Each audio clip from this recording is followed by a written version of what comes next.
Drama start होता है और हम हमारे मेन लीड को देखते हैं जिसका नाम जोंगक्वी है। वो एक घोस्ट कैचर है। हेवन और हमारी वर्ल्ड में आके वो घोस्ट पकड़ता है। फिर हम एक टैक्सी ड्राइवर को देखते हैं जो एक डेविल की वजह से पोजेस्ड है। पैसेंजर उससे मिन्नतें कर रहे थे कि वो कार रोक दे, पर उसको तो खुद पे कंट्रोल ही नहीं था। वो इतनी फास्ट कार चलाता है कि सामने खड़ी एक लेडी भी साइड के पूल में गिर जाती है। फिर वो टैक्सी भी पास वाले वाटर बॉडी में जाके क्रैश हो जाती है। तभी वहाँ दो घोस्ट कैचर की एंट्री होती है। उनका नाम शाओची और आफू होता है। वो उस टैक्सी ड्राइवर के भूत को डेविल वर्ल्ड में छोड़ने के लिए आए थे, तो वो उससे फाइट करते हैं। थोड़ी देर बाद जोंगक्वी भी वहाँ आ जाता है और जितने भी ह्यूमंस वहाँ पे होते हैं अपनी पावर से उन्हें फेंट कर देता है। वो उस टैक्सी ड्राइवर से फाइट करके उसके अंदर के भूत को अपने मोबाइल जैसे डिवाइस में कैप्चर कर लेता है। इसके बाद वो लोग वहाँ से गायब हो जाते हैं। फिर हम हमारी फीमेल लीड को देखते हैं जिसका नाम लेडी मैंग था। लेडी मैंग अर्थ से आए सारे स्पिरिट्स को टी पिला रही थी जिससे वो अपनी सारी मेमोरीज भुला दे। अभी वहाँ जोंगक्वी के साथ उन दोनों घोस्ट कैचर की भी एंट्री होती है। लेडी मैंग और जोंगक्वी एक दूसरे को देख के स्माइल करते हैं। लेडी मैंग उन लोगों से अपनी एक एप्लीकेशन छुपा रही थी क्योंकि वो रिजेक्ट हो गई थी।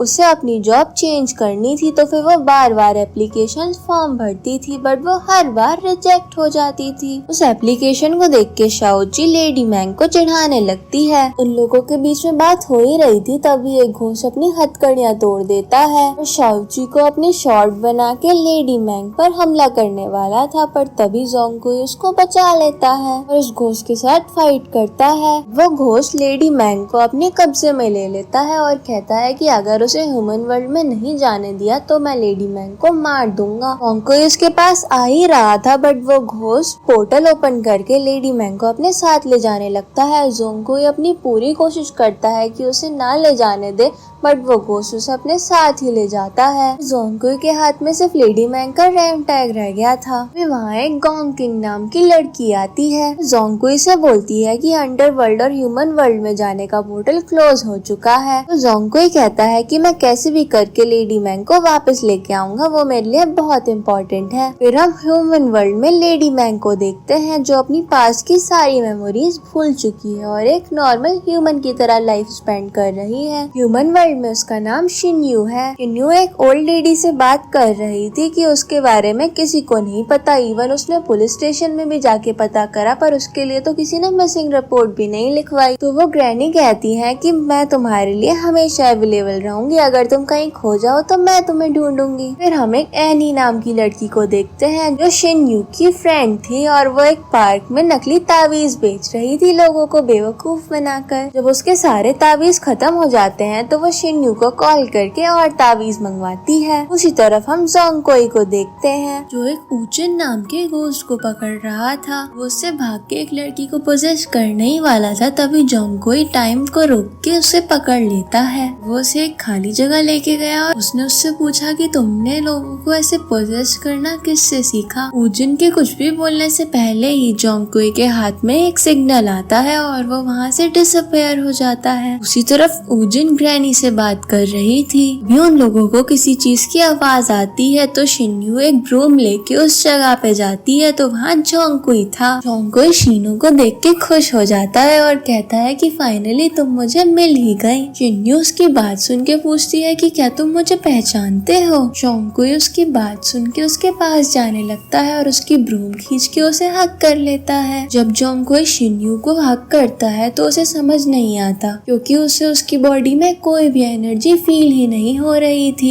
इस वजह से जोंगक्वी परेशान होके वहीं पे फेंट हो गया। फिर सीन शिफ्ट होता है और शिन्यू ग्रैनी के घर में ही सोफा पर सो रहा था। शिन्यू और ग्रैनी यही सोच रहे थे कि जोंगक्वी एक क्रिमिनल है और उसने कोई क्राइम किया है, इसलिए वो पुलिस से भाग रहा है। शिन्यू जब जोंगक्वी की पुलिस में रिपोर्ट करने को बोलती है तो ग्रैनी उसे मना कर देती है। वो कहती है कि इसके क्राइम करने के पीछे शायद कुछ बड़ी वजह है। वो दोनों ये बातें कर ही ही रहे होते हैं तभी जोंगकुई कॉन्शियस होता है। होश में आकर वो शिन्यू को देखता है और उसे लेडी मैंग कह के बुलाता है। शिन्यू ये नाम सुन के कंफ्यूज हो जाती है। जोंगकुई शिन्यू के पास जाने लगता है और कहता है कि तुम मुझे पहचान नहीं रही। तो शिन्यू कहती है कि मैं तुम्हें कैसे पहचान सकती हूँ। फिर वो उससे पूछती है कि क्या तुम मुझे जानते हो, तो प्लीज मुझे बताओ कि मैं आखिरकार हूँ कौन। जोंगकुई उसकी बात सुन के थोड़ा परेशान होता है और सोचता है कि शायद शिन्यू ही लेडी मैंग है। उसके साथ हुए इंसिडेंट की वजह से उसकी सारी मेमोरीज चली गई हैं। फिर वो शिन्यू से कहता है कि शायद मैंने तुम्हें कोई और ही समझ लिया। शिन्यू उसकी बात सुन के अपसेट हो जाती है।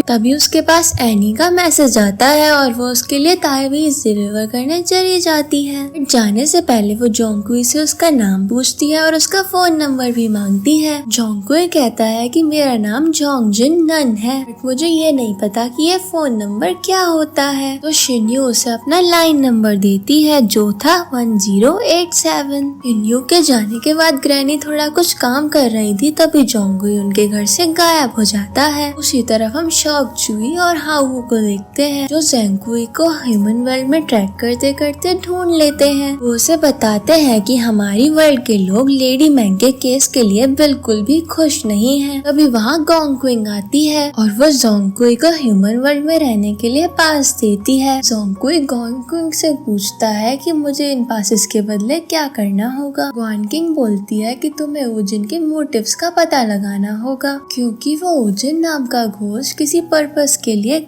लेडी मैंग को ह्यूमन वर्ल्ड में लाया है। ये सब बातें बोलते हुए आफू के फोन में ग्वान किम लेडी मैंग के बारे में सारी इन्फॉर्मेशन सेंड करती है। फिर वो ये बोलती है कि ये काम तुम जल्द से जल्द कंप्लीट करो, और ये कह के वो डिसअपीयर हो जाती है। फिर आफू इन तीनों के लिए पर्सेस और मोबाइल लेके आता है और कहता है कि ह्यूमन वर्ल्ड में हमें इन सब चीजों की जरूरत पड़ेगी। फिर आफू कहता है कि मुझे भी लगता है कि यूजिन के पीछे कोई ना कोई बड़ा इंसान है जो ह्यूमन और हेवन वर्ल्ड में तबाही लाना चाहता है। नेक्स्ट डे हम इन्ही और शिन्यू को देखते हैं। इन्ही शिन्यू से बोलती है कि तुम्हें इंटरव्यू के लिए रेडी हो जाना चाहिए। तभी उनके डोर पे कोई नॉक करता है, तो इन्ही शिन्यू को लेके पीछे वाली विंडो से बाहर आती है। उनको ऐसा करते हुए जोंगकुई भी देख लेता है। शिन्यू लैडर पे से गिरने वाली होती है, तो जोंगकुई टाइम को रोक देता है और शिन्यू को गोदी में उठा के नीचे रख देता है। एंड वो टाइम को नॉर्मल कर देता है। शिन्यू खुद को ऐसी कंडीशन में देख के समझ ही नहीं पाती कि उसके साथ ऐसा क्या हो गया। जब वो लोग रास्ते से जा रहे होते हैं तो इन्हीं शिन्यू को बताती है कि तब उनके घर में लैंडलॉर्ड आया था। इन्हीं बताती है कि लैंडलॉर्ड ने इन्हीं को प्रपोज करा था, अगर वो उसका प्रपोजल एक्सेप्ट कर लेगी तो वो हम दोनों को उसके घर में बिना कोई रेंट दिए रहने देगा। उसकी बात सुन के शिन्यू भड़क जाती है और कहती है कि मुझे इसके लिए पुलिस में रिपोर्ट लिखवानी चाहिए। इन्हीं उसे पुलिस में रिपोर्ट लिखवाने के लिए मना करती है। इसके बाद ये लोग इन्हीं के स्कूल में जाते हैं। इन्हीं बताती है कि इस स्कूल की फीस बहुत ज्यादा एक्सपेंसिव है, बट फिर भी मुझे इसी स्कूल में पढ़ना है। इन्हीं का ड्रीम था कि वो एक जर्नलिस्ट बन जाए और इस ड्रीम के लिए वो बहुत ज्यादा मेहनत कर रही थी। शिन्यू इन्हीं से कुछ बातें करती है और फिर वो ग्रैनी की बेकरी में जाती है। ग्रैनी शिन्यू को बताती है कि जोंगकुई शिन्यू के जाने के बाद ही वहाँ से चला गया था। शिन्यू को जब ये पता चलता है तो बहुत ही ज्यादा दुखी हो जाती है, क्योंकि उसे लग रहा था कि जोंगकुई उसके पास के बारे में जानता है। फिर वो ग्रैनी की बेकरी में उनकी हेल्प करने लग जाती है और दूर से जोंगकुई ये सब नोटिस कर रहा था और अपने पास्ट को भी याद करता है। वे शिन्यू जोंगकुई को नोटिस कर लेती है और उसे एक कॉर्नर में ले जाती है। वो उससे कहती है कि तुम एक क्रिमिनल हो तो तुम्हें ऐसे ओपन में नहीं घूमना चाहिए। अगर पुलिस ने तुम्हें देख लिया तो वो तुम्हें सेल में डाल देगी। जोंगकुई उसकी बातें सुन के बिल्कुल कंफ्यूज हो जाता है। जोंगकुई के एक्सप्रेशंस को देख के शिन्यू को समझ आ जाता है कि वो कोई क्रिमिनल नहीं है। फिर शिन्यू जोंगकुई को ग्रैनी की बेकरी में लेके जाती है और अपना काम करने लगती है। जोंगकुई तो शिन्यू को बार बार देखे ही जा रहा था।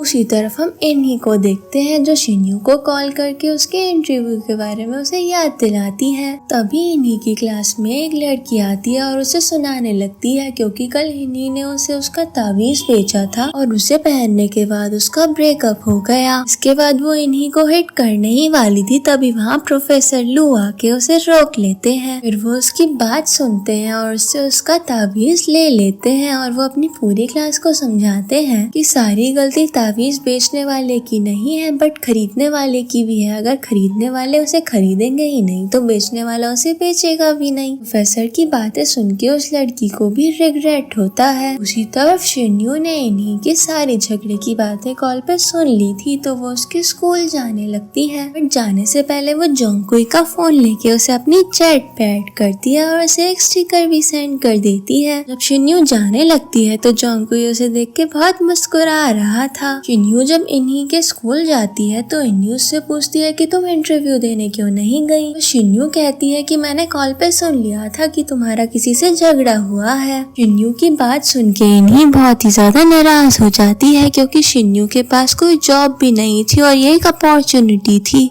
में वो लोग जब घर जाते हैं तो वो देखते हैं कि लैंडलॉर्ड ने उनके सारे लगेज को घर के बाहर रख दिया है। फिर इन्हीं अपने स्कूल की फीस में से कुछ पैसे निकाल के एक होटल रेंट पे लेती है कुछ दिनों के लिए। उस जगह पे शिन्यू को जगह जगह पर भूत नजर आ रहे थे। शिन्यू उन भूतों को कुछ इशारा करती है और वो उससे डर के वहाँ से भाग जाते हैं। शिन्यू सोचती है कि वो तो बहुत ही ज्यादा पावरफुल है, उससे तो सारे भूत डरते हैं। बट उसे पता ही नहीं था कि उसके पीछे तो जोंगकुई खड़ा था और उससे भूत डर रहे थे। शिन्यू और इन्हीं जब उस होटल रूम में पहुंचते हैं तो शिन्यू को एक मैसेज आता है और वो देख के उसे खुश हो जाती है क्योंकि वो जिस कैफे में इंटरव्यू देने जाने वाली थी उसकी तरफ से उसे फिर से इंटरव्यू के लिए एक ऑप्शन का मैसेज आता है। ये मैसेज देख के वो इन्हीं को बताती है और वो दोनों खुश हो जाते हैं। फिर शिन्यू जोंगकुई का मैसेज बॉक्स ओपन करती है। वो नोटिस करती है कि जोंगकुई तो बस उसे स्टिकर्स ही सेंड करे जा रहा था। वो उसके मैसेज देख के बहुत ज्यादा इरिटेट होने लगती है। दूसरी तरफ हम जोंगकुई को देखते हैं जो होटल के जितने भी भूत थे उन सबकी क्लास ले रहा था ताकि कोई भी भूत शिन्यू को परेशान न करे। नेक्स्ट डे शिन्यू इन्हीं के साथ कॉफी शॉप में इंटरव्यू देने जाती है। उस कैफे के ओनर प्रोफेसर लू ही थे। शिन्यू जब कॉफी बना रही थी तो प्रोफेसर लू उसे देखे ही जा रहे थे। शिन्यू जब उन्हें अपनी कॉफी पिलाती है तो उसके टेस्ट से वो इम्प्रेस होते हैं और उसे जॉब पर रख लेते हैं। इससे शिन्यू और इन्हीं बहुत ही ज्यादा खुश हो गए।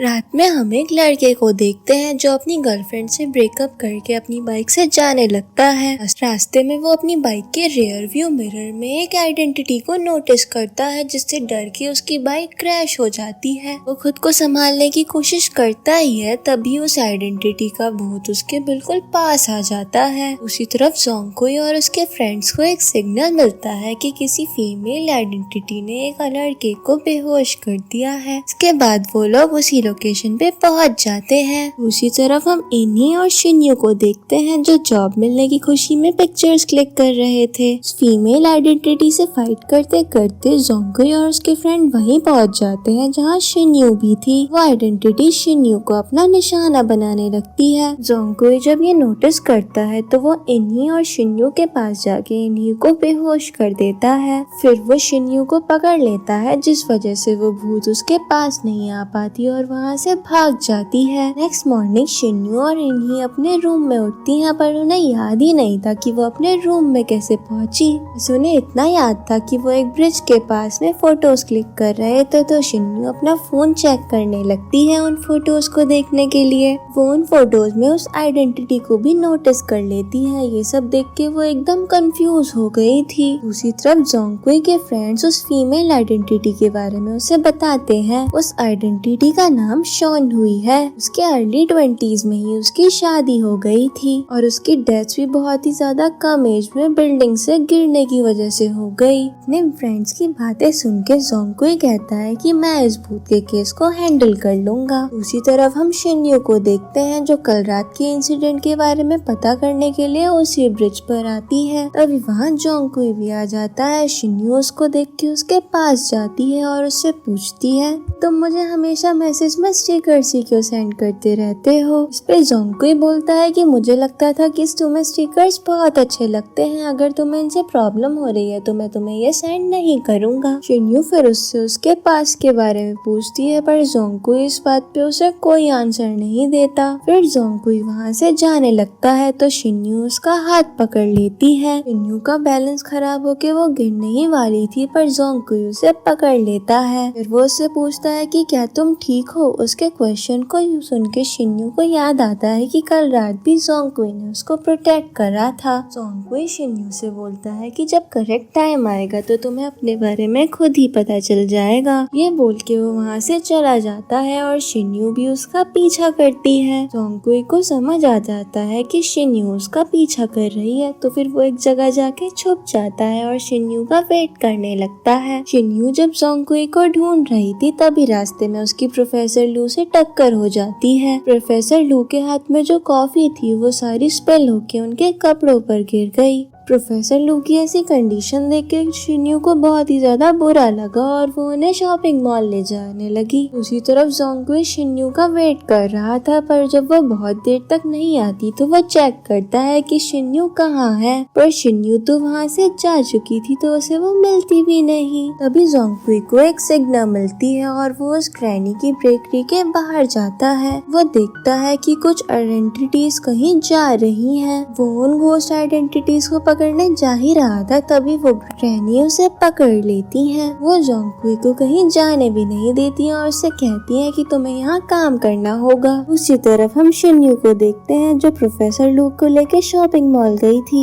पर वहाँ के कपड़े इतने एक्सपेंसिव थे कि वो कुछ खरीद ही नहीं पाती। दूसरी तरफ हम बेकरी में एक ओयंकाई नाम के लड़के को देखते हैं जो कुछ गंडे को लेके उस बेकरी में आता है और कहता है कि यहाँ पे तोड़फोड़ कर दो। असल में उन ग्रैनी के बेटे ने उस लड़के के पापा से कुछ पैसे उधार लिए थे पर वो उन्हें रिटर्न नहीं कर पाया तो उसने उनके साथ डील की कि ये बेकरी आप रख सकते हो। जोंगकुई ये सब कंडीशन देख के उन लोगों को रोकने की कोशिश करने जाता है पर ग्रैनी उसे रोक लेती है। वो उससे कहती है कि तुम्हें वहाँ जाने की कोई जरूरत नहीं है, वो लोग अपना काम करके यहाँ से चले जाएंगे। यंकाई ने जितनी भी चीजें खराब करी थी उनका कंपनसेशन वो ग्रैनी को देके वहाँ से चला जाता है। ग्रैनी जब अपनी बेकरी की कंडीशन देखती है तो बहुत ही ज्यादा सैड हो जाती है। जोंगकुई ग्रैनी को फेंट कर देता है और अपनी पावर से सारी की सारी बेकरी की कंडीशन एकदम ठीक कर देता है। फिर वो एक शेफ घोस्ट को बुलवाता है और अपनी ग्रैनी की बेकरी के लिए ब्रेड भी बनवाता है। जब ग्रैनी कॉन्शियस होती है तो वो देखती है कि उनकी बेकरी एकदम ठीक हो गई है और जोंगकुई ने एक ब्रेड भी बनाई है। ये सब देख के वो बहुत ही ज्यादा खुश हो जाती है। जोंगकुई के हाथ में फिर से एक सिग्नल आती है और वो वहाँ से चला जाता है। दूसरी तरफ हम शिन्यू और इन्ही को देखते हैं जो एक फूड स्टॉल में खाना खाने जा रहे थे। शिन्यू वहाँ पे शू हुई के घोस्ट को देख लेती है। वो घोस्ट शिन्यू के पास आ रही थी उसको हार्म करने के लिए बट तभी वहाँ जोंगकुई आ जाता है। जोंगकुई शिन्यू को बचा लेता है तो वो घोस्ट उस फूड स्टॉल के ओनर का गला दबाने लगती है। जोंगकुई ये सब देख के शू हुई पर अटैक करता है जिसकी वजह से वो घोस्ट वहाँ से भाग जाती है। वो फूड स्टॉल का ओनर शिन्यू के घर पे सोया था। शिन्यू और जोंगकुई वहीं बैठे थे। शिन्यू जोंगकुई से पूछती है कि कल रात भी तुमने मुझे प्रोटेक्ट करा था, क्या तुम मुझे बता सकते हो कि ये सब क्या चल रहा है। तो जोंगकुई उसकी कोई बात का जवाब नहीं देता। तभी वो फूड स्टॉल ओनर उठ जाता है। जोंगकुई उस फूड स्टॉल ओनर से बोलता है कि आज तुम्हारे ऊपर तुम्हारी वाइफ ने अटैक करा था। शिन्यू उस आदमी से पूछता है कि तुम्हारी वाइफ की डेथ के पीछे क्या रीजन है। तो वो आदमी बताता है कि वो और उसकी वाइफ काफी हैप्पीली अपनी लाइफ स्पेंड कर रहे थे बट थोड़े टाइम के बाद वो आदमी बैंकक्रप्ट हो गया। इस वजह से उसने अपनी वाइफ को भी डिवोर्स दे दिया ताकि उसे कोई भी प्रॉब्लम ना आए। और थोड़े दिनों बाद उस आदमी को पता चला कि उसकी वाइफ ने तो सुसाइड कर ली। जोंगकुई उसकी बातें सुन के उसके और शिन्यू के शोल्डर पे हाथ रखता है और फिर वो लोग पास में चले जाते हैं जहाँ वो देखते हैं कि उसी आदमी ने अपनी वाइफ को छत से गिरा के मारा था। ये सब देख के वो आदमी कहता है कि मैंने अपनी वाइफ को नहीं मारा।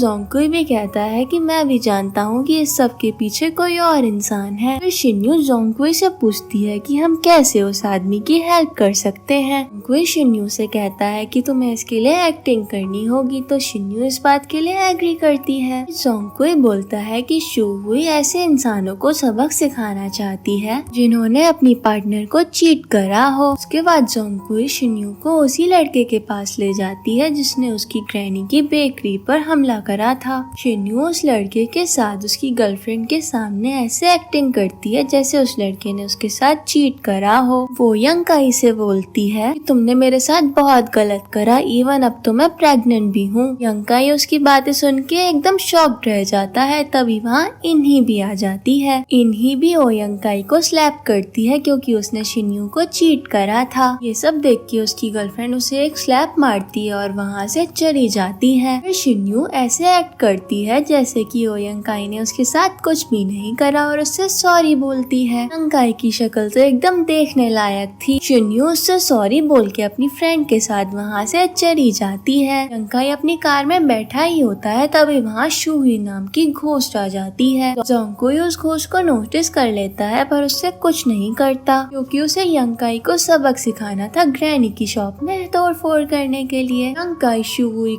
से इतना डर जाता है कि वो तो फेंट ही हो गया। फिर जोंगकुई अपने फ्रेंड्स के साथ उस घोस्ट को कैच कर लेता है। फिर वहाँ वो स्टोल ओनर भी आ जाता है। जोंगकुई उसमें ऐसी पावर डालता है जिससे वो थोड़ी देर के लिए घोस्ट को देख पाए। वो आदमी अपने वाइफ के घोस्ट को हक करने जाता है पर वो वहाँ से हट जाती है। वो घोस्ट अपने हस्बैंड को मारने ही वाली थी, तभी वो उसके गले में उसका पेंडेंट देखती है। वो उसको देख के कहती है कि तुमने मुझे ये भटकाने के लिए पहना है ना। जोंगकुई बोलता है कि तुम्हें एक मिसअंडरस्टैंडिंग हुई है, तुम्हारे हस्बैंड ने तुम्हें नहीं मारा। तभी आहू ने एक वीडियो दिखाता है। असल में उस लेडी को क्यूजिंग नाम के एक घोस्ट ने मारा था जिसका पीछे जोंगकुई बहुत समय से कर रहा है। शूहुई घोस्ट जब वो वीडियो देखती है तो उसे बहुत ही ज्यादा गिल्टी फील होता है क्योंकि वो इतने टाइम से अपने हस्बैंड को ही अपना मर्डरर समझ रही थी। जोंगकुई फिर शूहुई से कहता है कि अब तुम्हें अपनी वर्ल्ड में जाना होगा। वो आदमी अपनी वाइफ को जाने नहीं देना चाहता था तो उसकी वाइफ उसे समझाती है कि तुम्हें अपनी लाइफ आगे अच्छे से जीनी होगी। ये सब कह के वो अपनी वर्ल्ड में जाने का सफर तय करना शुरू कर देती है। जिंगयू जब वो इंसिडेंट देखती है तो वो बहुत ही ज्यादा इमोशनल हो जाती है। तो जिंगयू उसे समझाता है और बताता है कि जब वो उस वर्ल्ड में पहुंच जाएगी तो एक टी पिएगी और अपनी पास्ट की सारी मेमोरीज को भुला देगी। इसलिए तुम्हें उस लेडी के लिए बिल्कुल परेशान होने की जरूरत नहीं है। जिंगयू जोंगकुई की बातें सुन के उससे पूछती है कि तुम्हें इतना सब कुछ कैसे पता, आखिरकार तुम हो कौन। जोंगकुई अपनी आइडेंटिटी रिवील करने से उसे साफ साफ मना कर देता है। उसे शिन्यू अपने वर्क प्लेस पे जा रही थी पर डोर पे उसकी प्रोफेसर लू से फिर से टक्कर हो गई। प्रोफेसर लू उसकी तरफ एक स्माइल पास करते हैं और वहाँ से चले जाते हैं। न्यूज के बाद कुछ शॉपिंग करने जाती है और उस ग्रैनी के पास गई। शिन्यू को वहाँ एक लेडी मिलती है। वो उसके पड़ोस के एक बच्चे पिंक के बारे में उसे बताती है। पिंक कुछ ऑड बिहेवियर दिखा रहा है। जब भी अकेला होता है तो किसी से बातें कर रहा था। वो लेडी उसे ये भी बताती है कि पिंक के फादर की कुछ दिन पहले ही डेथ हुई है। ये सब बातें सुन के शिन्यू को पिंक के लिए बहुत ही ज्यादा बुरा लगता है। इसके बाद जब शिन्यू बेकरी में जाती है तो फिर वहाँ उसे जोंगकुई दिखता है। जोंगकुई वहीं पे काम कर रहा था। यानी जोंगकुई के काम से बहुत खुश थी। तो वो शिन्यू के सामने जोंगकुई की तारीफ ही करी जा रही थी। शिन्यू उसकी तारीफ सुन के उसकी तरह एक स्माइल पास करती है। वो जोंगकुई को एक कोट देती है जो उसने जोंगकुई के लिए ही परचेज करा था। जोंगकुई वो गिफ्ट रिसीव करके कहता है कि तुम्हें जरूर मुझसे कोई हेल्प चाहिए होगी। न्यूज की बात सुन के उसे पिंक के बारे में बताती है। कहती है कि शायद उस बच्चे के घर में कोई भूत है, तुम्हें उसे पकड़ना होगा। जोंगकुई उसकी बातें सुन के सोचता है कि मेरा तो काम ही भूतों को पकड़ना है।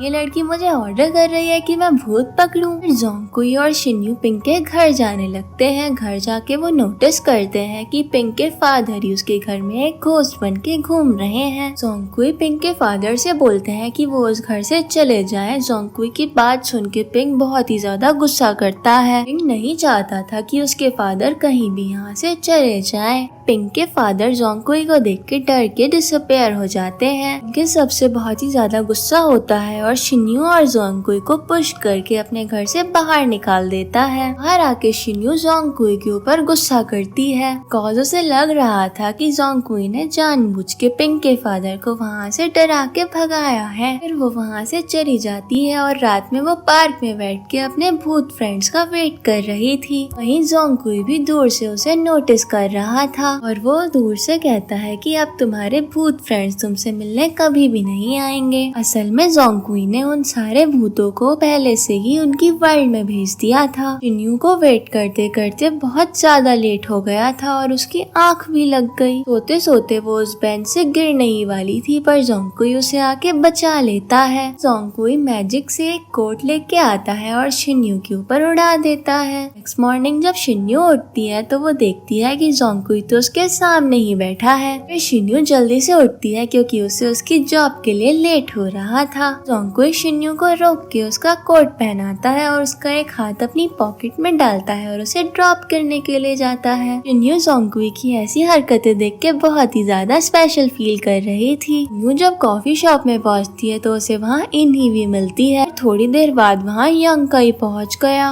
यंग काई को देख के वो दोनों डर जाती हैं क्योंकि उन्हें लग रहा था कि उन्होंने यंग काई को मारा था, इसलिए वो बदला लेने आया है अपने आदमियों के साथ। असल में यंग काई तो कुछ याद ही नहीं था। यंग काई को तो बस इतना ही याद था कि उन दोनों की वजह से उसकी गर्लफ्रेंड ने उसे छोड़ दिया। यंग काई उन दोनों लड़कियों को उसकी गर्लफ्रेंड के साथ उसका पैचअप करवाने के लिए मनवाने लगता है। शिन्यू का कुछ मन तो नहीं था, पर फिर भी उसे यंग काई की बात माननी ही पड़ती है। में शिन्यू को प्रोफेसर लियो उसके घर ड्रॉप करने आते हैं और उसे घर छोड़ते टाइम ये भी बताते हैं कि मैं तुम्हें लाइक करता हूँ। कहते हैं कि तुम मुझे इसका आंसर अभी मत देना, एकदम सोच समझ के ही जवाब देना। प्रोफेसर के जाने के बाद शिन्यू याद करती है कि उसे तो अभी पिंक की हेल्प भी करनी है उसके फादर के गोश्त को भगाकर। फिर वो जोंगकुई से मिलने उसी ग्रैनी की बेकरी में जाती है। कुई से मिलने के बाद शिन्यू उससे सॉरी बोलती है उसके रूड बिहेवियर के लिए। जोंगकुई को समझ आ जाता है कि शिन्यू को पिंक की हेल्प करनी है। जोंगकुई शिन्यू को थोड़ा बेटर फील करवाने के लिए एक मैजिकल बार में लेके जाता है जहाँ वो लोग डिनर करते हैं और ड्रिंक भी करते हैं। शिन्यू बहुत ज्यादा ड्रंक हो गई थी, इसलिए जोंगकुई शिन्यू को उसके घर ड्रॉप करने उसके साथ जाता है। वो शिन्यू को सोफा पे लेटा के सुला देता है। शिन्यू सो जाती है तो जोंगकुई उसके फेस पे किस करने ही वाला था, तभी शिन्यू होश में आके कहती है कि आज उसे एक लड़के ने प्रपोज करा। जोंगकुई उससे पूछता है कि तुम्हें प्रपोज किसने करा, पर शिन्यू कुछ भी नहीं बताती और वहीं सो जाती है। फिर जोंगकुई परेशान होकर शिन्यू के घर के बाहर आता है। घर के बाहर उसे एक लड़का मिलता है। उस लड़के का नाम चैंग हुआन था। उसे जोंगकुई की सारी पावर्स के बारे में पहले से ही पता था। चैंग हुआन जोंगकुई से बोलता है कि तुम शिन्यू को इतना लाइक करते हो, आज तो तुमने हद ही कर दी, तुम हमारे मैजिकल बार में भी उसे ले गए। तो जोंगकुई चैंग हुआन से उसकी हेल्प के लिए पूछता है तो वो उससे बताता है कि अगर तुम पिंक की हेल्प कर दोगे तो शिन हुआन शायद तुम्हें लाइक करेगी। फिर जोंगकुई पिंक के घर जाता है और उसके फादर के गोश्त से मिलता है। पिंक के फादर जोंगकुई से हेल्प मांगते हैं तो जोंगकुई भी उसकी हेल्प के लिए रेडी हो जाता है। नेक्स्ट मॉर्निंग हम इन्हीं को देखते हैं। उससे मिलने उसकी मदर आई थी। उसकी मदर एक अच्छी लेडी नहीं थी, वो हर टाइम गैम्बलिंग का गेम खेलती थी। वो इन्हीं से मिलने गैम्बलिंग के लिए थोड़े पैसे लेने ही आई थी, बट वो इन्हीं से झूठ बोल देती है कि उसे एक बिजनेस स्टार्ट करना है और उसके लिए एक पैसे चाहिए। बेचारी इन्हीं अपनी स्कूल की फीस अपनी मदर को दे देती है। इन्हीं स्कूल में फीस न जमा करने की वजह से डांट खा रही। यंकाई उसको डांट खाते हुए दूर से नोटिस कर लेता है। इन्हीं स्कूल के कैंपस में वॉक ही कर रही थी, तभी यंकाई उसे रोक लेता है। यंकाई उससे बोलता है कि मैं तुम्हारी हेल्प कर सकता हूँ तुम्हारी फीस भर के। इन्हीं उसकी बातें सुन के गुस्सा हो जाती है और कहती है कि मुझे किसी की भी हेल्प की कोई जरूरत नहीं है। आइंदा से अगर तुमने मेरी फीस भरने की बात करी तो मैं तुमसे फ्रेंडशिप तोड़ लूंगी। यंकाई उसकी बात सुन के खुश होता है और पूछता है कि क्या हम सच्ची में फ्रेंड्स हैं? तो इन्हीं बोलती है कि हाँ हम फ्रेंड्स हैं। फिर इन्हीं कॉफी शॉप में जाती है जहाँ प्रोफेसर लू से नोटिस कर लेते हैं। प्रोफेसर लू को उसकी फाइनेंशियल कंडीशन के बारे में पता था, इसलिए वो उसे जॉब ऑफर करते हैं और इन्हीं भी हैप्पी होके उनकी जॉब का ऑफर एक्सेप्ट करती है। में शिन्यू पिंक के घर जाती है। वो पिंक के फादर से बोलती है कि आपको यहाँ रहना नहीं चाहिए। पिंक के फादर बोलते हैं कि जोंगकुई मेरी हेल्प करेगा। वो कहते हैं कि मेरा बेटा जो डिजर्व करता है जब उसे वो मिल जाएगा तो मैं यहाँ से खुद ही चला जाऊंगा। कैफे में प्रोफेसर शिन्यू से पूछते हैं कि क्या तुम मेरे साथ डेट पे चलोगी। शिन्यू कुछ काम का बहाना करके उन्हें मना कर देती है। रात में इन्हीं शिन्यू से पूछती है कि क्या तुम किसी और को लाइक करती हो, तो शिन्यू कहती है कि मुझे कुछ काम है इसलिए मैं उनके साथ नहीं जा पाई। नेक्स्ट डे शिन्यू जोंगकुई से मिलने जा रही थी और इन्हीं भी उसको फॉलो करती है। अभी वहाँ ओयंकाई आता है और इन्हीं से बोलता है कि उसे चैट पर ऐड कर ले। इन्हीं उससे मना करने लगती है तो ओयंकाई कहता है कि अब मैंने तुम्हारी स्कूल फीस भी पे कर दी है तो तुम मुझे ऐसे मना नहीं कर सकती। इन्हीं उससे गुस्से में कहती है कि तुमने मेरी फीस क्यों पे करी।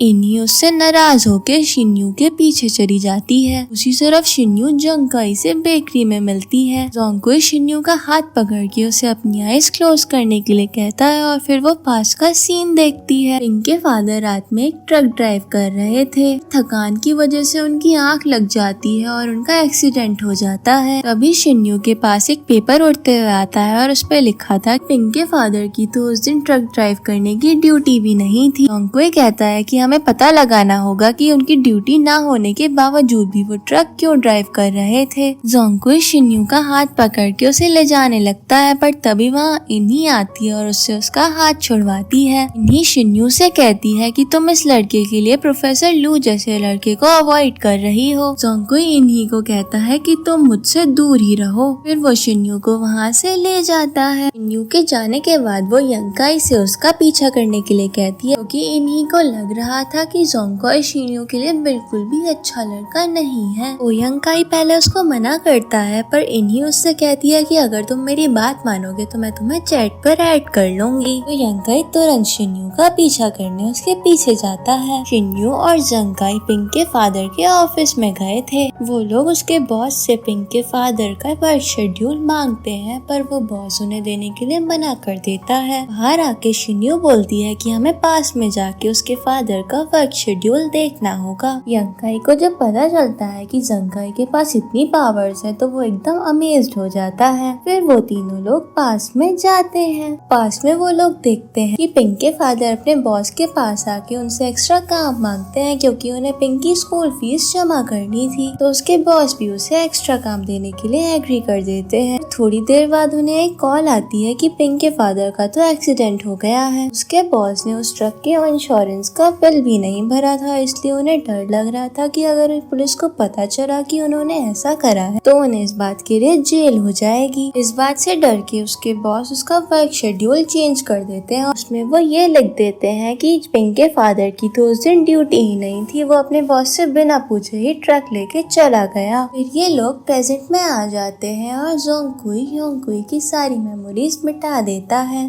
शिन्यू फिर से जोंगकुई से उसकी पावर्स के बारे में पूछती है। फिर जोंगकुई बोलता है कि क्या तुम मुझे ट्रस्ट करती हो, तो मैं लगता है कि मैं पिंक के फादर की हेल्प कर सकता हूँ। तो शिन्यू हाँ बोलती है। जोंगकुई इस पे बोलता है कि अगर तुम्हें मुझ पे इतना ही ट्रस्ट है तो तुम मेरे बारे में कुछ भी मत पूछो क्योंकि मैं तुम्हें कुछ भी नहीं बता सकता। ये कह के वो वहाँ से चला जाता है। दूसरी तरफ हम यंकाई को देखते हैं जो अपनी कार में होश से उठता है। उसे कुछ भी याद नहीं था कि जब उन्होंने उसका ऑफिस में पीछा करा था उसके बाद उसके साथ क्या हुआ। इन्हीं यंकाई से पूछती है कि जब तुमने उन लोगों का पीछा करा था तो फिर उसके बाद क्या हुआ। यंकाई कहता है कि मुझे कल के बारे में कुछ भी याद नहीं है। इन्हीं उसके ऊपर गुस्सा करने लगती है तो यंकाई उसे याद दिलाता है कि इसके स्कूल की फीस उसी ने पे करी है। इन्हीं इस पे और भी ज्यादा गुस्सा हो जाती है और कहती है कि मैं अभी तुम्हारे पैसे लेके आती हूँ। जब वो ऑफिस उसकी फीस लेने जाती है तो वहाँ एक जिया नाम की लड़की को देखती है। एडमिनिस्ट्रेटिव उसे डांट रहा था क्योंकि उसने अपनी स्कूल की फीस जमा नहीं करी थी। इन्हीं उसके सपोर्ट में कहती है कि इसके पेरेंट्स की अभी हाल ही में ही डेथ हुई है तो फिर ये फाइनेंशियली इतनी स्टेबल नहीं है। इन्हीं की बात सुन के जिया उससे कहती है कि तुम मेरे मामले में मत पड़ो। अभी वहाँ यंकाई भी आ जाता है। इन्हीं बोलती है कि तुम जिया की भी फीस पे कर दो। तो यंकाई एडमिनिस्ट्रेटिव से उसकी फीस पे करने के लिए पूछ लेता है। दूसरी तरफ हम बेकरी का सीन देखते हैं। जब से जोंगकुई ने वहाँ पे काम करना शुरू करा है वो बेकरी बहुत ही ज्यादा पॉपुलर हो गई है और कुछ लड़कियाँ तो सिर्फ जोंगकुई को देखने आती थी क्योंकि वो बहुत हैंडसम था। फिर उससे मिलने यंकाई आता है, वो उसकी हेल्प करवाता है और उससे बातें करते हुए उससे पूछ ही लेता है कि उसे कल के बारे में क्यों कुछ याद नहीं है। जोंगकुई उसकी बात सुन के कुछ नहीं बोलता, बस हंसता है। थोड़ी देर बाद शिन्यू नोटिस करती है कि सिर्फ लड़कियां तो जोंगकुई को देखने आई हैं। ये देख के वो बहुत ही ज्यादा जेलस हो जाती है। फिर हम आहू और शियाची को देखते हैं। जोंगकुई ने उन्हें इनके फादर के बॉस का पीछा करने को कहा था, तो वो उसका पीछा करते हैं। रात में वो केरोसिन ऑयल लेके अपनी शॉप को जलाने लगता है और वो कहता है कि जब ये शॉप जल जाएगी तभी मैं बच पाऊंगा। और तभी वहाँ जोंगकुई आ जाता है। जोंगकुई को देख के वो बॉस भागने की कोशिश करता है, पर वो अपनी जगह से हिल ही नहीं पाता। फिर वहाँ पिंक के फादर आ जाते हैं। जोंगकुई बॉस से पूछता है कि तुम अपने ऑफिस को क्यों जलाना चाहते हो, तो वो कहता है कि यही एक रास्ता है जिससे मैं अपने सारे गलत काम छुपा सकूं। बॉस बताता है कि उसने पिंक के फादर का इंश्योरेंस नहीं करवाया था, इस वजह से उसके मरने के बाद पिंक को कुछ पैसे नहीं मिल सकते। बॉस ये सब कन्फेस कर रहा था और दूर से यंकाई ये सब अपने फोन में रिकॉर्ड कर रहा होता है। वहाँ शिनयान पुलिस को लेके आ जाती है और पुलिस उसके बॉस को अरेस्ट कर लेती और यंकाई उसकी कन्फेशन की रिकॉर्डिंग भी पुलिस को दे देता है। फिर शिनयान पिंक के फादर से बोलती है कि वो पिंक का ख्याल रखेगी और यंकाई कहता है कि वो उसकी पढ़ाई का खर्चा उठाएगा। जंकाई के फ्रेंड्स कहते हैं कि हमें यंकाई की मेमोरीज इरेज करनी होगी, तो जंकाई कहता है कि इस बार हम ये नहीं कर सकते, क्योंकि अगर इसकी मेमोरीज रिलीज हो गई तो फिर ये पिंक का खर्चा भी नहीं उठाएगा। फिर पिंक के फादर बोलते हैं कि उन्हें एक आखिरी बार पिंक से मिलना है, तो वो उसे पिंक के पास ले जाते हैं। पिंक अपने फादर को देख के कहता है कि मैं आपको कहीं नहीं जाने दूंगा, तो वो लोग पिंक को समझाते हैं। उन लोगों के थोड़े समझाने के बाद पिंक समझ जाता है और उसके फादर अपनी वर्ल्ड में चले जाते हैं। नेक्स्ट डे हम इन्हीं को देखते हैं जिसे उसकी फर्स्ट सैलरी मिलती है। वो खुश होकर अपनी सैलरी कहीं लेके जा रही थी, पर तभी उसकी मदर आगे उसके पैसे लेने लगती हैं। पर इस बार वो अपनी मदर को अपने पैसे नहीं लेने देती और रोते हुए कहती है कि आप हर बार मेरे पैसे ले लेती हो। ये सब इंसिडेंट जिया नाम की लड़की रिकॉर्ड करके सोशल मीडिया पर अपलोड कर देती है। वीडियो को देख के स्कूल के सारे स्टूडेंट्स इन्हीं को बुली कर रहे थे, क्योंकि उसमें ऐसा दिख रहा था कि इन्हीं अपनी मदर के पैसे ले रही है और उन्हें परेशान कर रही है। ये वीडियो यंकाई ने भी देखी थी और वो इन्हीं के लिए परेशान हो रहा था। यंकाई जब इन्हीं को ढूंढ रहा था तब उसे देखता है कि वो मास्क लगाकर स्कूल आई है।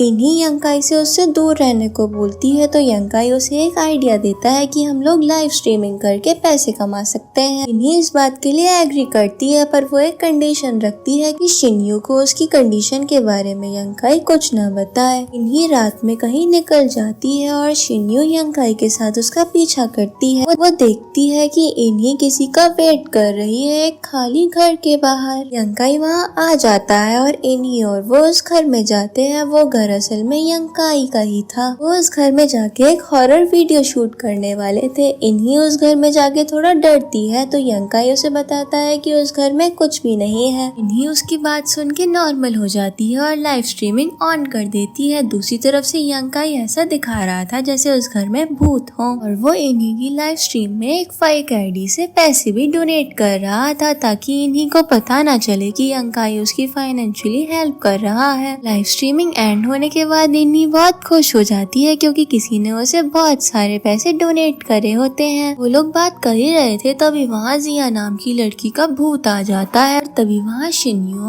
और जेंकाई भी आ जाते हैं, तो जिया की आत्मा जेंकाई को देख के वहाँ से भाग जाती है। जेंकाई शिन्यू से बोलता है कि इन लोगों को यहाँ से लेके जाए। जेंकाई जब अकेला होता है तो वहाँ आहू आता है और कहता है कि जिया की मौत के बारे में कोई इन्फॉर्मेशन नहीं है। जेंकाई उसे ऑर्डर देता है कि तुम जिया की मौत के बारे में पता लगाओ। Next day Shinyuu coffee shop में इन्हीं से पूछती है कि कल तुम उस घर में क्यों गई थी। अभी वहाँ यंकाई आ जाता है और कहता है कि हम वहाँ लाइव स्ट्रीमिंग करने गए थे। बाद में यंकाई जंकाई से मिलने उसकी बेकरी में जाता है। यंकाई से बेकरी में भूतों के बारे में पूछ रहा था। अभी यंकाई का एक वर्कर आता है और उसकी कजन की बर्थडे का इनविटेशन देता है। कि कजन का नाम मूची था। मूची पढ़ाई से लेके हर चीज में बहुत ही ज्यादा परफेक्ट थी। कई वो इनविटेशन देके मूची से मिलने जाता है और जोंकाई भी उसके पीछे जाता है। जब जोंकाई मूची को देखता है तो उसे लगता है कि ये कोई और है, और जब वो उसकी मेमोरीज रीड करने की कोशिश करता है तो उसे पता लगा कि इसकी मेमोरीज तो थोड़ी गायब है। फिर हम प्रोफेसर को शिन्यू के साथ देखते हैं। प्रोफेसर लू से बताते हैं कि उसे भी बर्थडे पार्टी का इनविटेशन आया है। वो लोग शॉपिंग मॉल शॉपिंग करने जाते हैं। उसी तरफ यंग काई भी इन्हीं के साथ शॉपिंग करने आया था। इन्हीं जब शिन्यू को प्रोफेसर के साथ देखती है तो वो शॉक्ड होकर उनसे छुपती है। इन्हीं बोलती है कि शिन्यू को तो जंग काई के साथ होना चाहिए। में प्रोफेसर लू जब शिन्यू को ड्रॉप करने जाते हैं तो उसके घर के बाहर उससे पूछते हैं कि क्या तुम्हें मुझसे डर लगता है? असल में मैं जानता हूँ कि तुम मुझे लाइक नहीं करती, पर मैं सच में तुम्हें बहुत लाइक करता हूँ। शिन्यू कहती है कि असल में तो मैं बहुत ज्यादा कंफ्यूज हूँ और मुझे अपनी फीलिंग्स के बारे में खुद ही नहीं पता। प्रोफेसर बोलते हैं कि मुझे सबसे कोई फर्क नहीं पड़ता और उसको हक करने लगते हैं। जिसे जंग काई शिन्यू के लिए केक लेके आ रहा था और उसको ऐसी कंडीशन में देख लेता है। शिन्यू जब जंग काई को वहाँ पे देखती है तो प्रोफेसर को वहाँ से हटा देती है। उससे पहले ही जंग काई उन दोनों को इस कंडीशन में देख के वहाँ से चला गया था। नेक्स्ट डे जब शिन्यू इन्हीं के साथ कॉफी शॉप जा रही थी तब कुछ बुरे लोग वहाँ आते हैं और इन्हीं को परेशान करने लगते हैं। असल में इन्हीं की मदर ने उन लोगों से पैसे लिए होते थे। शिन्यू परेशान होकर जंग काई को आवाज लगाती है और जंग काई को दूर से ही उसकी आवाज का एहसास हो जाता है। इन्हीं की मदर भी दूर से ये सब देख रही थी। वो वहाँ आके कहती है कि तुम इन्हीं को परेशान मत करो बल्कि मुझे यहाँ से ले जाओ। जब वो गुंडे इन्हीं की मदर को ले जाने लगते हैं तभी वहाँ जंग काई आ जाता है और उन गुंडों के सर में अपनी पावर से दर्द कर देता है। दर्द होने की वजह से वो गुंडे वहाँ से भाग जाते हैं। हम कॉफी शॉप में इन्हीं की मदर को इन्हीं से बात करते हुए देखते हैं। वो कहती हैं कि वो अपनी बुरी आदतें छोड़ना चाहती हैं। ये सब छोड़ने के लिए जल्द ही हॉस्पिटल में एडमिट हो जाएंगी। अपनी मदर की बातें सुन के इन्हीं भी इमोशनल हो जाती है और कहती है कि आप जल्दी से ठीक हो जाओ, फिर हम साथ में रहेंगे। थोड़ी देर बाद क्वान किंग की उस कॉफी शॉप में एंट्री होती है। क्वान किंग शिन्यू को देख के बोलती है कि तुमसे बहुत दिन बाद मिलके बहुत अच्छा लगा। शिन्यू तो कंफ्यूज हो रही थी कि ये है कौन। क्वान किंग शिन्यू को उसके बारे में सब कुछ बताने ही वाली थी पर तभी वहाँ जंग काई आ जाता है और वो क्वान किंग को रोक लेता है शिन्यू को सब कुछ बताने से। फिर वो दोनों उस कैफे में एक कॉर्नर पे जाके बैठ के बातें करने लगते हैं। इन्हीं शिन्यू से कहती है कि शायद ये लोग बॉयफ्रेंड गर्लफ्रेंड है। क्वान काई कहता है कि नहीं, हम लोग कपल नहीं है। थोड़ी देर बाद शिन्यू क्वान किंग के पास जाके अपने बारे में पूछती है तो क्वान किंग कहती है कि मुझे तुम्हारे बारे में सब कुछ पता है, इवन मुझे ये भी पता है कि तुम्हारा जंग काई के साथ क्या रिलेशन है। किंग का ह्यूमन वर्ल्ड में नाम जिंग होता है। जिंग शिन्यू को सब कुछ बताने वाली ही होती है तभी जंग काई उसे वहाँ से ले जाता है। शिन्यू अंदर से उन्हें देख रही थी। वो दोनों बहुत क्लोज खड़े थे इसलिए वो जेलस हो रही थी। जिंग बाहर जंग काई से कहती है कि शिन्यू हमारी वर्ल्ड में तुम्हें लाइक करती थी पर तुमने कभी उसमें इतना इंटरेस्ट नहीं दिखाया। बट अब जरूरी नहीं है कि ह्यूमन वर्ल्ड में भी वो तुम्हें लाइक करे। वन प्रोफेसर बो भी उसे लाइक करते हैं और उसके लिए इतने एफर्ट्स भी करते हैं। अभी वहाँ प्रोफेसर बो आ जाते हैं शिन्यू के लिए बहुत सारे फ्लावर्स लेके। फिर जिंग वहाँ से चली जाती है और जंग काई कॉफी शॉप में आता है तो फिर प्रोफेसर वो उससे हैंडशेक करने के लिए हाथ आगे करते हैं। जंग काई ने जो कॉफी पी थी वो उसके पैसे उसके हाथ में रख देता है। न्यू जंग काई के बिहेवियर के बारे में सोच रही थी। उसे ऐसा लग रहा था कि वो जेलस हो रहा है। न्यू की ड्यूटी खत्म होने के बाद उसके पास प्रोफेसर बो आते हैं। वो कहते हैं कि मैं ही तुम्हें घर ड्रॉप करने जाऊंगा। न्यू उन्हें मना भी नहीं कर पाती और वो दोनों उसके घर साथ में जाते हैं। जंग काई ये सब वीडियो में देख रहा था और जेलस भी हो रहा था। जिंग और चेंग वान उसे शिन्यू को पटाने के लिए आइडियाज देने लगते हैं। तरफ प्रोफेसर वो शिन्यू को उसके घर ड्रॉप करके कुछ बातें करते हैं और वहाँ से चले जाते हैं। न्यू अपने घर के बाहर कुछ सोच ही रही थी तभी वहाँ क्वान काई आ जाता है। न्यू उसे वहाँ देख के बहुत खुश हो जाती है। क्वान काई शिन्यू को उसके घर लेके जाता है। शिन्यू उसके घर को देख के बहुत खुश हो जाती है क्योंकि वो बहुत ही बड़ा था। शिन्यू क्वान काई से पूछती है कि तुम्हारा घर तो इतना अच्छा है तब भी तुम उस ग्रैनी की बेकरी में क्यों काम करते हो। क्वान काई कहता है कि तुम्ही ने तो मुझे उस ग्रैनी की हेल्प करने के लिए कहा था, तुम जो भी कहोगी मैं वो करूँगा। शिन्यू उसकी बातें सुन के खुश हो जाती है। शिन्यू क्वान काई के लिए डिनर बनाती है और उसे देख के क्वान काई खुश होता है। थोड़ी देर बाद शिन्यू उसके घर से चली जाती है। क्वान काई कंफ्यूज रह जाता है कि वो इतनी जल्दी क्यों चली गई। उसी तरफ शिन्यू अपने घर में क्वान काई के बारे में ही सोचे जा रही थी। इन्हीं शिन्यू से पूछती है कि क्या तुम प्रोफेसर के बारे में सोच रही हो तो शिन्यू कहती है कि प्रोफेसर बहुत अच्छे लड़के हैं पर मैं उन्हें उस तरह से नहीं देखती। इन्हीं उसे समझाती है कि तुम्हें प्रोफेसर के साथ और टाइम स्पेंड करना चाहिए तो उन्हें वो पसंद करेगी। नेक्स्ट डे हम जंग काई को देखते हैं। यंग काई उसकी उसकी बेकरी में हेल्प करता है। वो उसको बताता है कि प्रोफेसर शिन्यू के साथ उसकी कजन की पार्टी में आएगा। यंकाई रेडी होके शिन्यू के घर जाके उसे लेने जाता है क्योंकि अब वो उसे पार्टी में लेके जाएगा। शिन्यू जब बाहर आती है तो गोंकाई तो उसे देख के एकदम स्टन ही रह जाता है। तभी वहाँ प्रोफेसर आ जाता है और वो यंकाई के सामने से ही शिन्यू को वहाँ से ले जाता है। शिन्यू ये सब छुप के देख रहा था।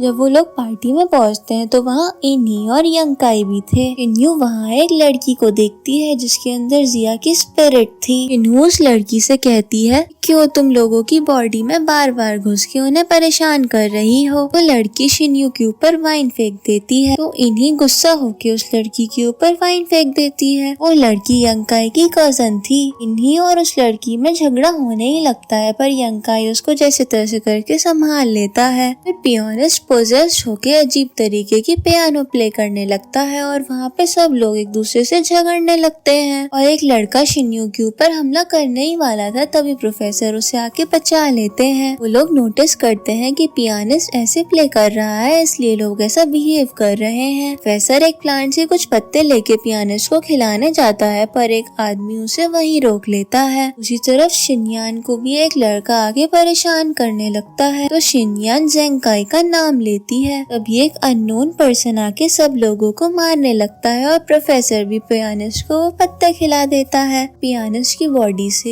एक ब्लैक धुआं निकलता है। पियानिस्ट ने पियानो प्ले करना बंद कर दिया तो पार्टी में सब कुछ नॉर्मल हो गया। न्यू फिर अपने फ्रेंड से बोलता है कि जो कुछ भी यहाँ हुआ है उसका पता लगाओ। उसी तरफ प्रोफेसर शिन्यू को वहाँ से लेके जाने लगते हैं। न्यू घर जाके प्रोफेसर से पूछती है कि आपको कैसे पता था कि उस पत्ते को खिलाने से सब कुछ नॉर्मल हो जाएगा। प्रोफेसर कहते हैं कि आज जो कुछ भी हुआ उसके पीछे शायद कोई स्पिरिचुअल कंडीशन का हाथ है और मैं कॉलेज में इस सब के बारे में पढ़ाता हूँ तो मुझे इसके बारे में पता भी था। ये सब बता के प्रोफेसर वहाँ से चले जाते हैं। प्रोफेसर के जाने के बाद शिन्यू सोचती है कि काश जेंकाई भी मुझे ऐसे लाइक करता। इसी तरफ हम इन्ही और यंकाई को देखते हैं। यंकाई को उसके घर लेके आई थी, वो बहुत ड्रंक हो गया था। अभी उसका घर कोई नॉक करता है और जब इन्ही डोर ओपन करती है तो यंकाई की कजन आई थी। यंकाई की कजन में से जिया का भूत निकल जाता है। इन्ही उसे देख के फेंट हो जाती है और वो भूत यंकाई की चेस्ट पे जाके लेट जाती है। इसी तरफ हम प्रोफेसर को देखते हैं। प्रोफेसर अपनी कार से जा ही रहे थे तभी उन्हें रास्ते में जेंकाई मिलता है। वो जेंकाई से मिलते हैं तो उससे बहुत ही अच्छे से बिहेव करते हैं पर जेंकाई उनसे पूछता है कि आखिरकार तुम हो कौन। जेंकाई अपनी पावर से टाइम पॉज कर देता है और प्रोफेसर की तलाशी लेने लगता है पर जेंकाई को उनसे कुछ नहीं मिलता। वो टाइम को नॉर्मल करके प्रोफेसर से पूछता है कि आखिरकार तुम हो कौन, क्योंकि कोई भी नॉर्मल इंसान ऐसी स्पिरिचुअल कंडीशन को ठीक नहीं कर सकता। प्रोफेसर जेंकाई से भी वही बताते हैं जो उन्होंने शिन्यू से बताया था। जेंकाई उसकी बातें सुन के उससे और कुछ नहीं पूछता। नेक्स्ट डे जब यंकाई नींद से उठता है तो वो नोटिस करता है कि उसकी कजन तो उसके साइड में ही सो रही है। उसकी कजन यामाजिन उससे कहती है कि कल रात मैंने तुम्हारे साथ बहुत अच्छा टाइम स्पेंड करा और मैं तुम्हारे साथ ऐसे ही हमेशा रहना चाहती हूँ। जेंकाई उसकी बातें सुन के घबरा जाता है और अपने घर से वहाँ से भागता है। यामाजिन उसके पीछे भागती है। उन दोनों के उस घर से जाने के बाद जेंकाई वहाँ आता है। वो वहाँ इन्हीं को देखता है जो कल रात भूत को देख के घबरा गई थी।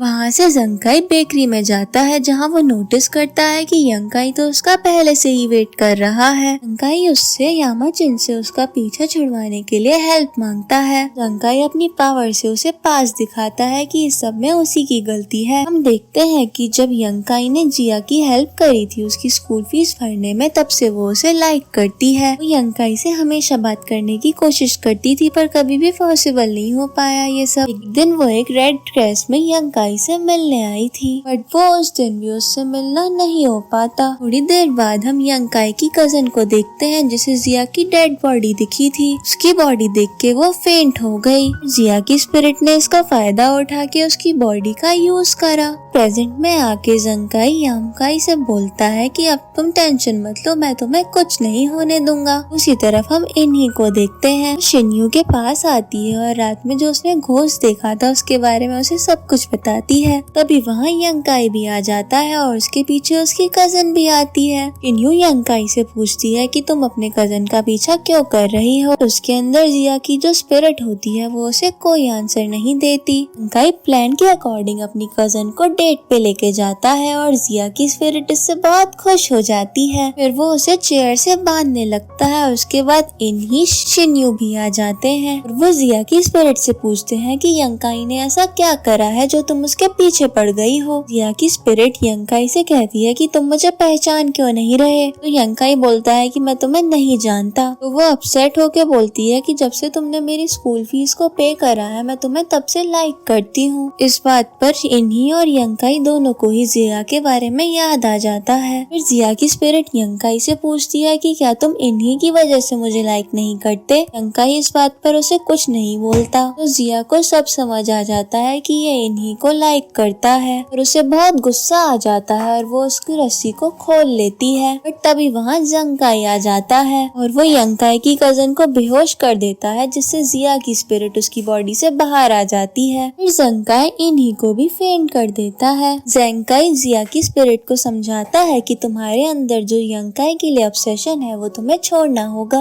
तुम्हें इस ह्यूमन वर्ल्ड से अंडरवर्ल्ड में भी जाना होगा, तो ये तुम्हारे लिए बिल्कुल भी अच्छा नहीं रहेगा। जिया उसकी बातें मानने से मना कर देती है। तो जंकाई उस पे मैजिक करने जा ही रहा होता है, तभी यंकाई बीच में आ जाता है। वो जंकाई से कहता है कि मुझे इसे समझाने के लिए थोड़ा टाइम दे दीजिए। जंकाई जिया की स्पिरिट को एक साइड में ले जाके उसे समझाने लगता है। वो उससे कहता है कि मैं तुम्हें जानता हूँ, अगर तुम्हारी डेथ नहीं होती तो हम बहुत अच्छे फ्रेंड्स होते। जिया उसकी बातें सुन के बहुत ज्यादा इमोशनल हो जाती है और वो अपनी वर्ल्ड में जाने के लिए भी रेडी हो जाती है। जब वो जंकाई के पास आते हैं तो जंकाई उस पे मैजिक नहीं करता, अपनी पावर से उसे डिसअपियर कर देता है।